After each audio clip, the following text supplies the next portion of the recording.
Precautions తీసుకోవాలి అంటే మరి ఏమో అప్పుడప్పుడైనా వెళ్తూ ఉండాలి కదా.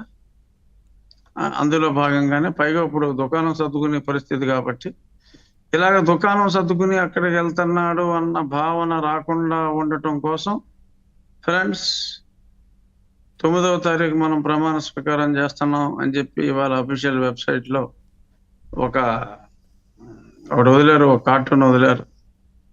సో మొన్నేమో ఐప్యాక్ వెళ్ళి వాళ్ళతో సెల్ఫీ దిగారు. అనవసరంగా దొరికేశారు వాళ్ళు. ఆ సెల్ఫీలో ఉన్న ఆడవాళ్ళు ఎవరా అంటే విశాఖపట్నంలో సంతకం పెడతానికి వచ్చిన పారిశ్రామికవేత్తలు. సో అది డైరెక్ట్ గా అడ్డంగా బుక్ అయిపోయారు వాళ్ళు. ఎంత డ్రామా కంపెనీ ఇది, జగన్మోహన్ రెడ్డిది మొత్తం డ్రామా కంపెనీ.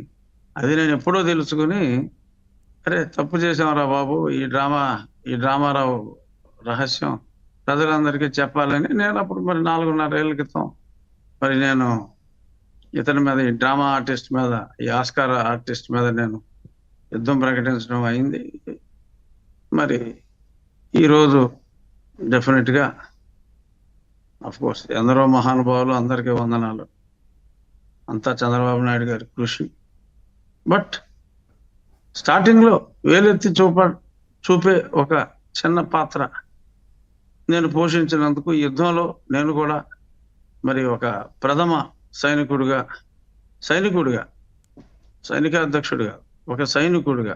సార్ మీరు సైనికుడు అంటున్నారు, ఇటు సోషల్ మీడియాలోనైతే మీ పాత్ర ఏ విధంగా ఉంటుంది వచ్చే గవర్నమెంట్లో అనేది చర్చ జరుగుతూ ఉంది. ముందుగా మొన్నటి వరకు స్పీకర్ అన్నారు, ఇప్పుడు హోమ్ మినిస్టర్ అంటున్నారు. ఏంటి నిగ్గు తేలుస్తారా ఇవన్నీ ఇప్పుడు జరుగుతున్న పరిస్థితులన్నీ?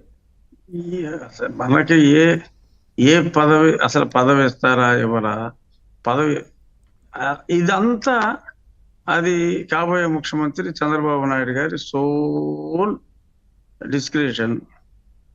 ఆయనకి నచ్చిన వారికి బాధ్యతలు అప్పచెప్తారు కాబట్టి అందులో మనకి ఏ బాధ్యత అప్పచెప్తారా లేదా, అప్పచెప్తే ఏ బాధ్యత అప్పచెప్తారు అనేది అది ఇప్పుడు ఊహాతీతమైన ఆలోచన. బట్ ఆయన ఎటువంటి బాధ్యతని అప్పచెప్పినా మరి కేంద్రంలో ఉన్న ఎంపీ పదవికి మరి ఎందుకనో మరి ఆ భగవంతుడు ఒక పనికిమాలినాడు రూపంలో మరి ఒక్కొక్కసారి మరి మంచి భవిష్యత్తులో మంచిగా జరుగుతుందేమో, ఏమో చూద్దాం. నేనైతే ఎంపీ కావాలనుకున్నా, కానీ విధి నన్ను ఎమ్మెల్యేగా పంపించింది. నెగ్గటం ఖాయం, మంచి మెజార్టీతో నెగ్గటం ఖాయం, అంతవరకు ఎటువంటి అనుమానాలు లేవు. మరి ఆ తర్వాత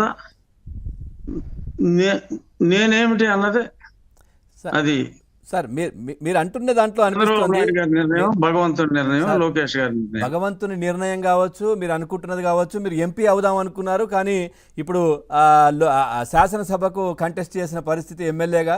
సో దీని తర్వాత ఎట్లా ఉండబోతున్న పరిస్థితులు అంటే విధిని నమ్ముతూ ఉంటారు మీరు ఎక్కువగా. మీరు చెప్తున్న అంశం ఇప్పుడు ఏదైతే పిఎస్ఆర్ ఆంజనేయులు, సునీల్ కుమార్, సంజయ్ వీళ్ళ పరిస్థితి ఏంటి నెక్స్ట్ గవర్నమెంట్ వచ్చిన తర్వాత? డెఫినెట్ గా వాళ్ళ మీద చర్యలు అయితే ఉంటాయండి. డెఫినెట్ గా వారి మీద చర్యలు ఉంటాయి. వాళ్ళు చేసింది ఉన్మాద చర్యలు.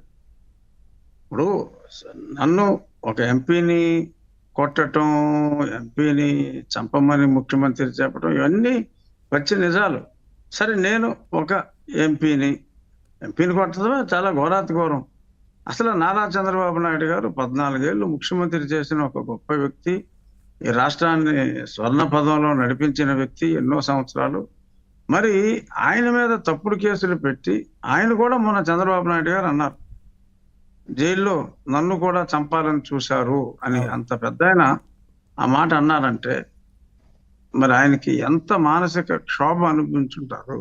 53 రోజులు ఆయన్ని అన్యాయంగా జైల్లో పెట్టి అక్కడ టాయిలెట్ కమోడ్ లేకుండా చేసి, ఫస్ట్ డే అయితే బెడ్ కూడా లేకుండా చేసి, ఏదైనా పని చేసుకోవాలంటే టేబుల్ కూడా లేకుండా చేసి మరి